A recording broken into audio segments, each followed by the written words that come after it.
everyone! Welcome back to my YouTube channel, Pinoy Crew TV. So, mga ka-Pinoy Crew TV, may napansin lang ako. Kayo, ewan ko kung meron kayong napansin. May napansin lang po ako sa prosecution sa kanilang witness. Isa sa kanilang witnesses at dalaw pa lang naman ang naisalang, baka meron pang mga susunod, at sa kanilang abogado. So, pag-usapan muna natin yung kanilang abogado na si Attorney Ligutan. So, nung una, ang sabi, siya ay galing ng Cebu. So, yung mga taga Cebu, at first impression sa kanya, sobrang galing, makinis, ang mukha, sabi nila, nag-makeup daw. Tapos, dun siya, ang galingan niya, umpisa, at dun siya sumablay sa kanyang, yung photocopy or xerox is good as original. Dun siya sumablay. At saka sa mga objection. Kasi magaling nga siya. Kaya lang, sobrang slow. Yung mabagal siya magsalita at saka ang tanong, ganun, ang tanong. So, galing pala siya ng Leyte sa amin. Taga Carigara, Leyte. At ang tanong, ano ang kanyang relasyon sa mga taong involved dyan sa impeachment trial na yan?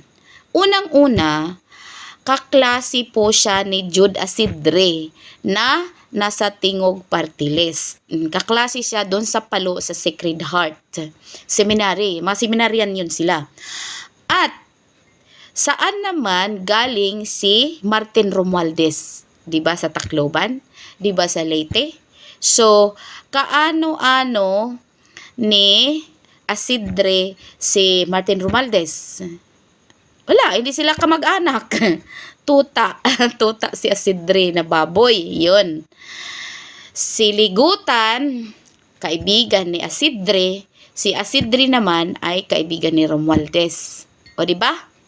Meron silang tinatawag na mga interest bawat isa. At ang abogado na si Jeremy Lutok, na tinatawag kong Lubtok, tinatawag kong Lubutok, Lutok pala. So, galing din siya ng Tacloban. Okay. At isa siyang NBI. Tinanong nga siya kung ilang beses na siyang na-promote. So, ang galing. Kasi sinasabi nila na mas marami pang senior kay Lutok, pero bakit hindi na-promote at siya ang na-promote? So, diba guys, merong connection kung ang presidente na anak ni Imelda Romualdez Marcos na si BBM ay galing ng Leyte. Tingnan natin si BBM galing ng Leyte. Kasi yung mama niya ay taga doon sa Tacloban. At si Romualdez ay taga Leyte din kasi nga mag-cousin sila. First cousin. Ito na. Tapos, ito naman si Romualdez ay meron siyang tuta na si Baboy Jude Asidre. At si Jude Asidre, meron siyang kaibigan na si Attorney Ligutan. So may mga nagtatanong nga, bakit daw sa dinabidaming magagaling na abogado na galing sa Manila, na galing sa National Capital Region sa NCR, bakit daw si Ligutan? So yun ang tanong, bakit? Bakit siya? Bakit siya ang kinuha ng one of the private prosecutors na?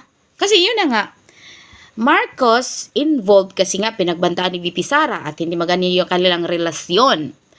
Martin Romualdez, isa sa sinasabi ni VP Sara na may hawak ng BIT, ay hindi pala, may hawak ng budget. Noong 2024, sila ni Zaldico, tas wala na si Zaldico.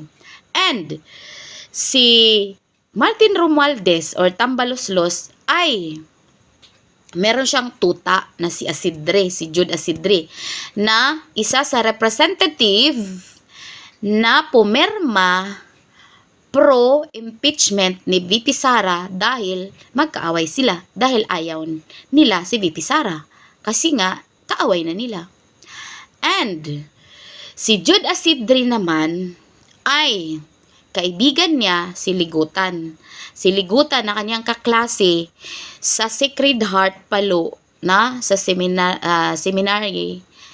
Yun ang kanilang relasyon. At ito namang isa, si Attorney Lotok. Sino ba si Attorney Lotok? Si Attorney Lugtok. Okay.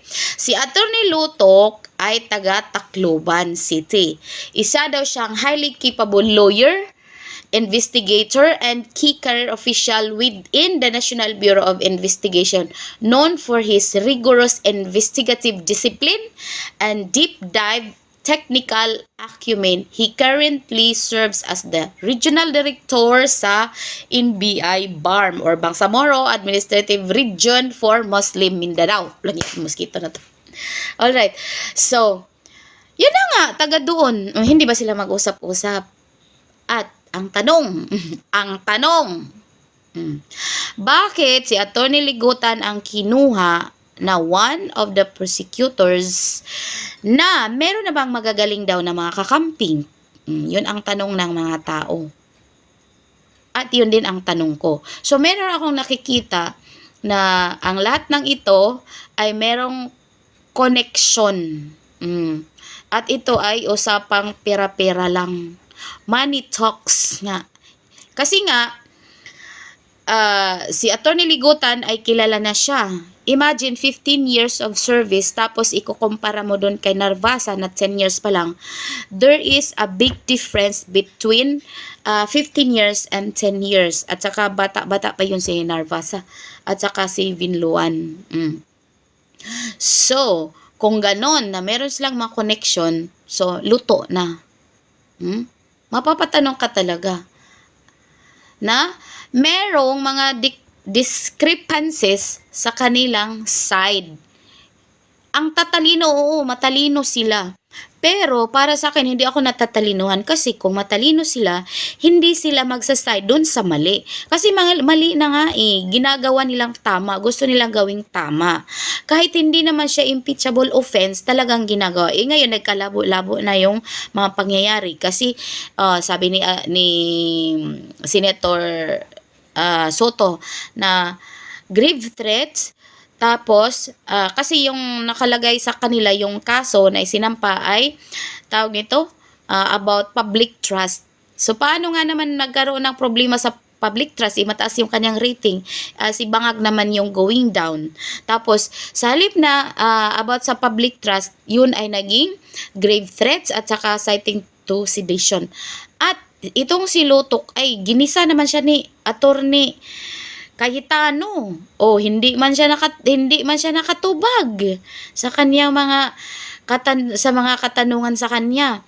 At isa pa, hindi siya nagsasalita direct to the point, paligoy-ligoy pa siya, nag-explain pa siya kasi doon sa kanyang mga affidavit, doon sa kanyang mga documents, maraming mga typo errors, mga clerical errors, ganon. Pwede ba yun? Di ba nakapagtataka? Tsaka yung tinatanong ko rin sa aking sarili, bakit siya laging nakayuko? Hindi siya yung face to face ba na makikita mo yung ganto, bakit siya laging nakayuko ganun? Parang meron siyang tinatago. Para lang naman sa akin. Opinyon ng nanonood, opinyon ng isang tao na naghahanap ng kasagutan kung bakit silang apat, Marcos, Romualdez, Asidre, Ligutan at Lotok galing sa iisang lugar na nagtutulungan para ma-impeach nila si VP Sara. So, yun lang. Kayo, ano masasabi nyo? Thank you.